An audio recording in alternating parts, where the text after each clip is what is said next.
Thank you for joining Wars of the Roses, and this is Penalty from the Encyclopedia of Freemasonry by Albert G. Mackey. Penalty.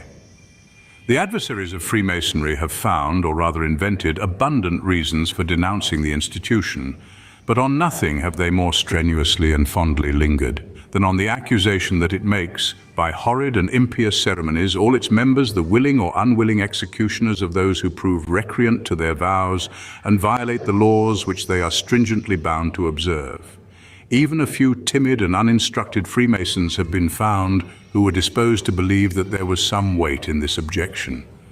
The fate of Morgan, apocryphal as it undoubtedly was, has been quoted as an instance of Masonic punishment inflicted by the regulations of the order, and notwithstanding the solemn asseverations of the most intelligent Freemasons to the contrary, men have been found, and still are to be found, who seriously entertain the opinion that every member of the fraternity becomes, by the ceremonies of his initiation and by the nature of the vows which he has taken, an active nemesis of the order, bound by some unholy promise to avenge the institution upon any treacherous or unfaithful brother.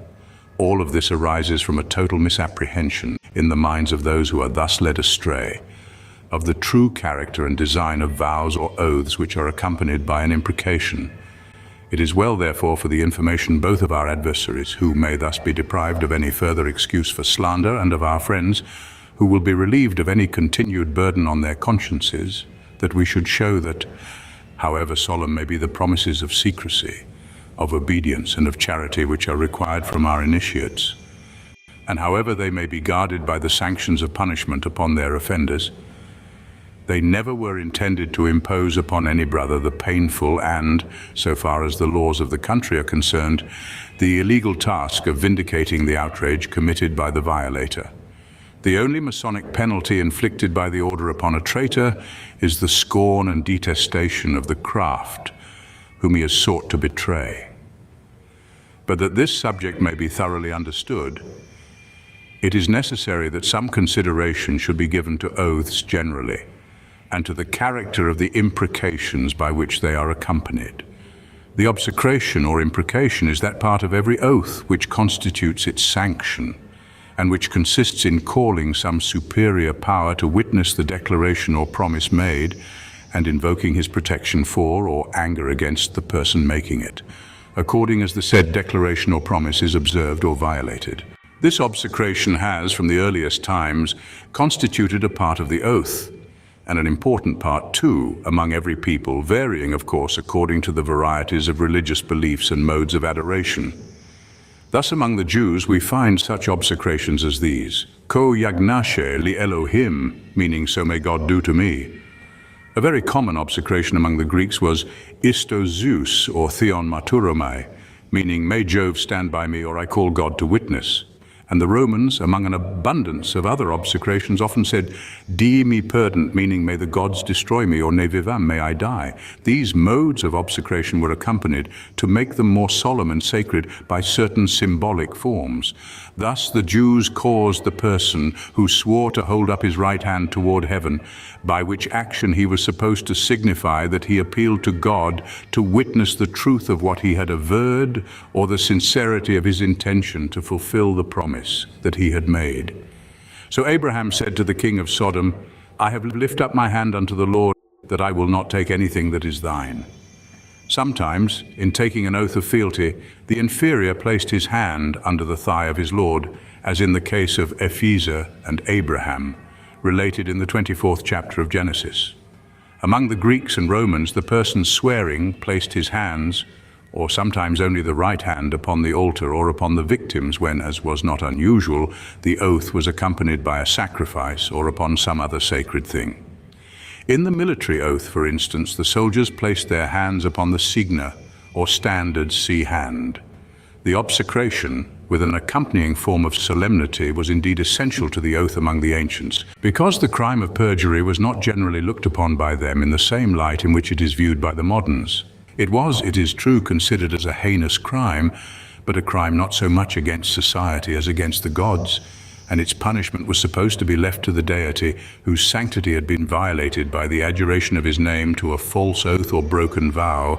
Hence Cicero says that death was the divine punishment of perjury, but only dishonor was its human penalty. Therefore, the crime of giving false testimony under oath was not punished in any higher degree than it would have been had it been given without the solemnity of an oath. Swearing was entirely a matter of conscience, and the person who was guilty of false swearing, where his testimony did not affect the rights or interests of others, was considered as responsible to the deity alone for his perjury. The explicit invocation of God as a witness to the truth of the things said, or in promissory oaths, to the faithful observance of the act promised. The obsecration of divine punishment upon the jurator if what he swore to be true should prove to be false, or if the vow made should be thereafter violated, and the solemn form of lifting up the hand to heaven or placing it upon the altar or the sacred victims must necessarily have given confidence to the truth of the attestation, and must have been required by the hearers as some sort of safeguard or security for the confidence they were called upon to exercise. This seems to have been the true reason for the ancient practice of solemn obsecration in the administration of oaths. Among modern nations, the practice has been continued, and from the ancient usage of invoking the names of the gods and of placing the hands of the persons swearing upon their altars, we derive the present method of sanctifying every oath by the attestation contained in the phrase, "So help me God," and the concluding form of kissing the Holy Scriptures, see Oath and Oath Corporal. Now the question naturally occurs as to what is the true intent of this obsecration, and what practical operation is expected to result from it. In other words, what is the nature of a penalty attached to an oath, and how is it to be enforced? When the ancient Roman, in attesting with the solemnity of an oath to the truth of what he had just said or was about to say, concluded with the formula, "May the gods destroy me," it is evident that he simply meant to say that he was so convinced of the truth of what he had said that he was entirely willing that his destruction by the gods whom he had invoked should be the condition consequent upon his falsehood. He had no notion that he was to become outlawed among his fellow creatures, and that it should be not only the right but the duty of any man to destroy him. His crime would have been one against the divine law, and subject only to a divine punishment. In modern times, perjury is made a penal offense against human laws, and its punishment is inflicted by human tribunals. But here the punishment of the crime is entirely different from that inferred by the obsecration which terminates the oath.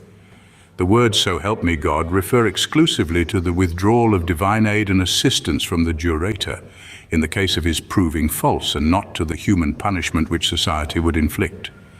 In like manner, we may say of what are called Masonic penalties, that they refer in no case to any kind of human punishment, that is to say, to any kind of punishment which is to be inflicted by human hand or instrumentality. The true punishments of Freemasonry affect neither life nor limb. They are expulsion and suspension only. But those persons are wrong, be they mistaken friends or malignant enemies, who suppose or assert that there is any other sort of penalty which a Freemason recreant to his vows is subjected to by the laws of the order, or that it is either the right or duty of any Freemason to inflict such penalty on an offending brother.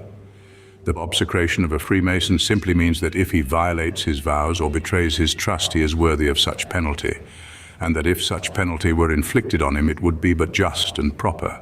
"May I die," said the ancient, "if this be not true, or if I keep not this vow. Not may any man put me to death, nor is any man required to put me to death, but only if I so act, then would I be worthy of death."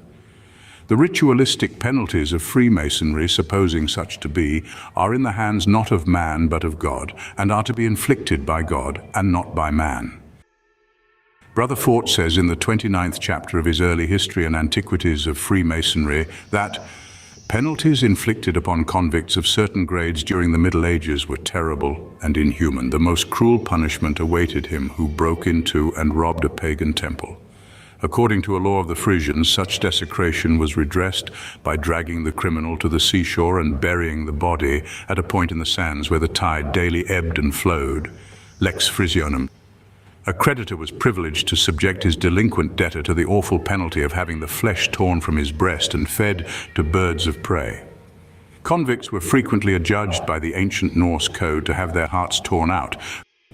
The oldest death penalties of the Scandinavians prescribed that the body should be exposed to fowls of the air to feed upon.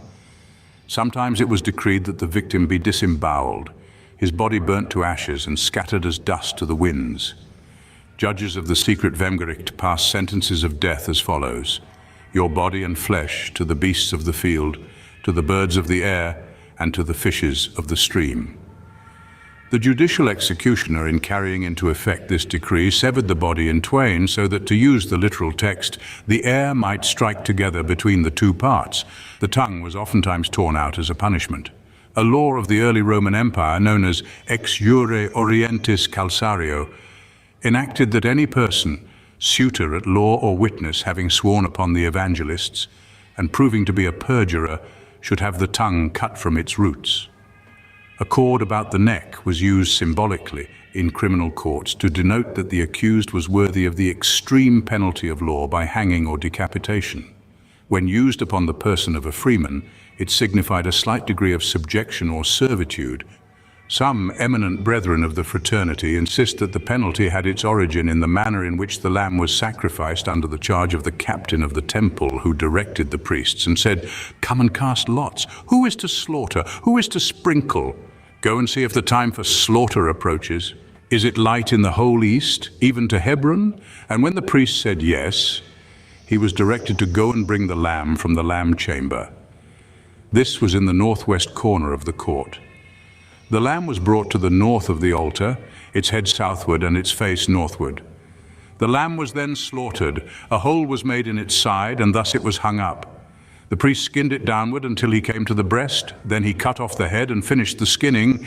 He tore out the heart. Subsequently, he cleft the body, and it became all open before him. He took out the intestines, etc., and the various portions were divided as they had cast lots. See the Talmud, Joseph Barclay, LLD. Thank you for watching, and please don't forget to share, like, subscribe, and comment. And if you can, please consider donating to Wars of the Roses. Links to PayPal and Patreon are in the description. Thank you so very much.